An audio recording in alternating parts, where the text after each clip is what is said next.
Jordan के foreign minister ने आज बड़ी इंटरेस्टिंग बात की। उन्होंने कहा जॉर्डन किसी सूरत कोई बैटलफील्ड नहीं बनेगा, ये उन्होंने बात लेबनान में कही प्रेस से बात करते हुए। और ना हम ईरान की मिसाइलों को इसराइल तक जाने देंगे और ना ही इसराइल की मिसाइलों को अपने ऊपर से गुजर के ईरान तक जाने देंगे। अच्छा, अब ईरान की मिसाइल तो पहुंचने के 100 तरीके हैं वहां तक। ईरान की मिसाइल तो कहीं हुती मार रहे हैं, कहीं वो इराक गुलान पे पहाड़ियों से आ रहे हैं, वो कहीं इधर से आ रहे हैं, कहीं उधर से आ रहे हैं। तो जॉर्डन ने आज ये कहा है कि हम ना ईरान को इजाजत देंगे ना इसराइल को देंगे।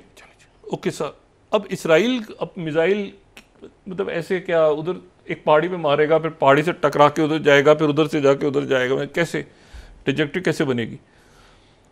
तो उन्होंने कहा हमने इसीलिए नहीं दी ईरान को इजाजत कि हम इसराइल को भी नहीं देंगे, हम ये बैटलफील्ड नहीं है जॉर्डन।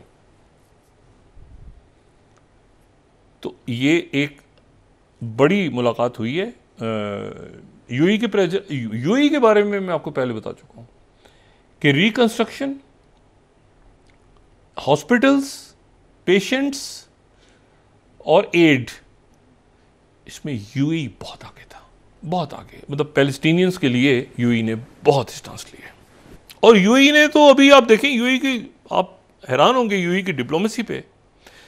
यानी कतर और यूएई की जो डिप्लोमेसी चल रही है, कतर ने तो यानी डिप्लोमेसी, कतर की बदकिस्मती से ये नहीं हो सकी, ये जो सीज फायर वाला कतर बाय।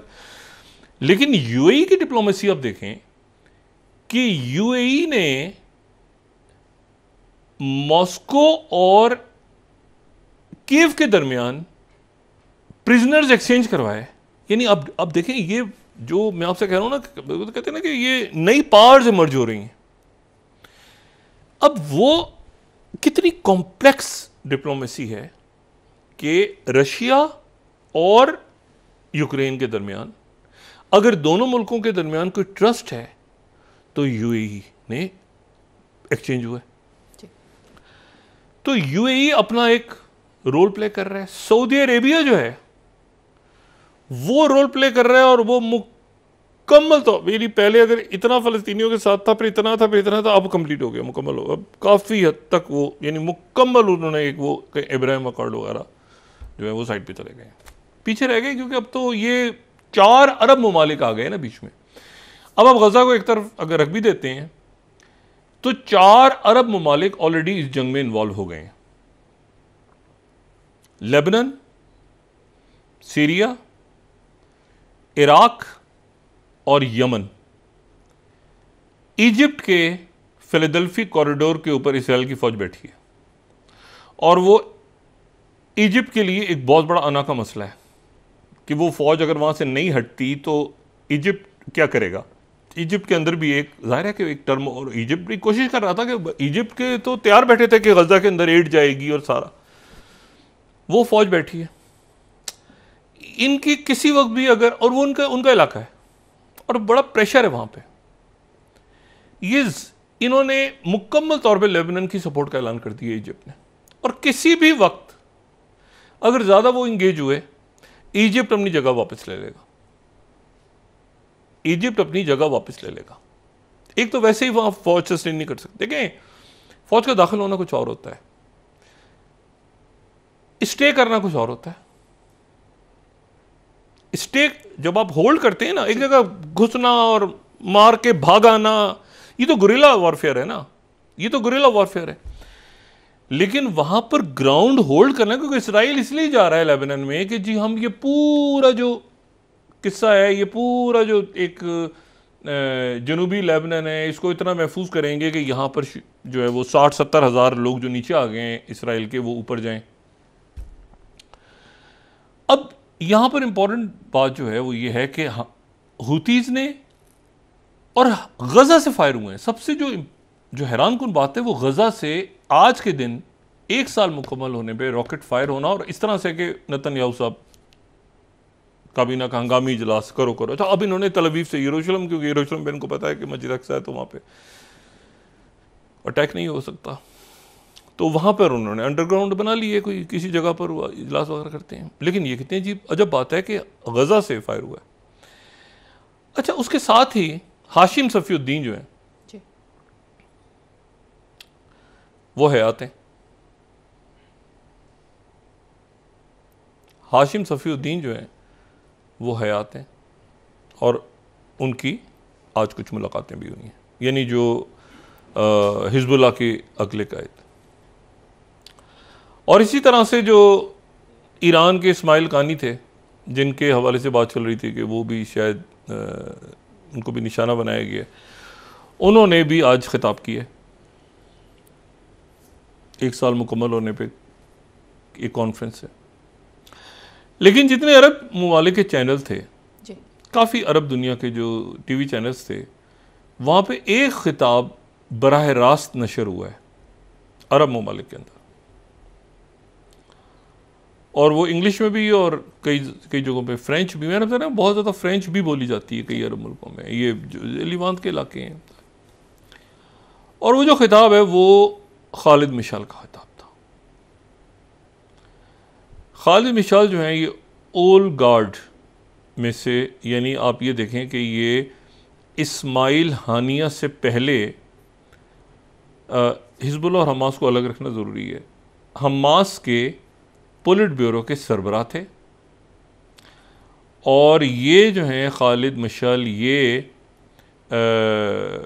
जब इस्माइल हानिया ने वो जगह छोड़ी जिसको बाद में याहिया सिनवर ने पुर किया, तो ये फिर उसके बाद इस्माइल हानिया इनकी जगह पर आ गए। तो इन्होंने आज खिताब किया और वो खिताब इनका नशर हुआ सारे टीवी चैनल्स पे और हर जगह दिखाया गया।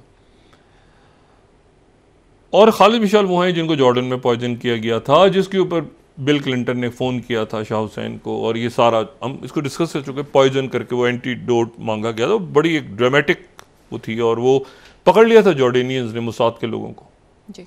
और कहा था कि इनको हम पब्लिक करेंगे यहाँ पे और शूट कर देंगे अगर ये खालिद मिशाल का जो है वो एंटीडोट हवाले ना हुआ, तो फिर उसके बाद वो एंटीडोट वापस खालिद मिशाल का पहुँचाया गया था। अच्छा, अब ये जो सूरत हाल है ये एक अजब है कि एक ट्रैप में इसराइल आ गया। अमेरिका जो है वो बूट्स ऑन ग्राउंड नहीं दे सकता।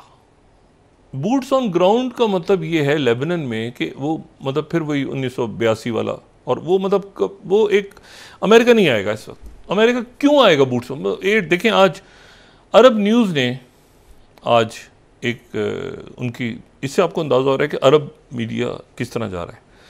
मैं सिर्फ अरब मीडिया आज कोट करूं तो अरब मीडिया ने खालिद मिशाल की खबर अगर और मीडिया कोट करता ना तो उसको, लेकिन अरब न्यूज़ खालिद मिशाल की 18 slide, victory in Gaza may be delayed but it's coming says Hamas former leader Khalid Mishal, Arab news. देखिए, यहाँ से जो कवरेज से आपको अंदाज़ा होता है कि जो मुख्तलिफ मुल्कों की पोजीशनिंग क्या है इस वक्त। ये मैं आपको अलमनार नहीं दिखा रहा, आपको शफक नहीं दिखा रहा, आपको मैं महर न्यूज़ नहीं दिखा रहा, प्रेस टीवी नहीं दिखा रहा, आपको मैं तेहरान टाइम नहीं, मैं आपको अरब न्यूज़ दिखा रहा हूँ। तो अरब न्यूज़ ने खालिद, अल जज़ीरा भी नहीं दिखा रहा, अरब न्यूज़ खालिद मिशाल को दिखा रहा है। फिर अरब न्यूज़ 19 स्लाइड वो कह रहे 17.9 बिलियन 17.9 बिलियन डॉलर्स दिए हैं अमेरिका ने इसराइल को 7 अक्टूबर के बाद। अरब न्यूज़। और फिर अरब न्यूज़ ही कह रहा है कि हाशिम, हिज़्बुल्लाह के जो हाशिम सफ़ीउद्दीन है 20th, उनकी इसराइल डेथ कंफर्म नहीं कर सकता स्पोक्स पर्सन। अच्छा, यहां से जो है वो आपको, अच्छा ये अब मैसेज क्या गया जी? मैं वही कह रहा हूं कि वो टेलीग्राम और बाकी जो गैर सरकारी, गैर मुसद्दिका, बाखबर इस तरह के जराए से एक बड़े मुल्क के, जिनके साथ ईरान का एक डिफेंस का मामला चल रहा है यूक्रेन जंग में, उनके लोग मौजूद थे ईरान के मुख्तलिफ एयरपोर्ट्स पे, जिसकी वजह से इसराइल जो है उसने, इसराइल को मैसेज गया है कि यहाँ पे एक और पार मौजूद है, तो ऐसा ना हो कि वो उधर मतलब यूक्रेन के हवाले से जो मुल्क है उनके एडवाइजर्स मौजूद थे और हैं, तो वो डिलेड हो गया। और प्रेसिडेंट बाइडेन की तरफ से एक मैसेज गया है प्रेसिडेंट पुतिन को कि यार ऐसा है, प्रेसिडेंट शी जिनपिंग को नहीं, पुतिन को, कि G20 समिट हो रही है अगले महीने, तो उसमें तुम आ रहे हो?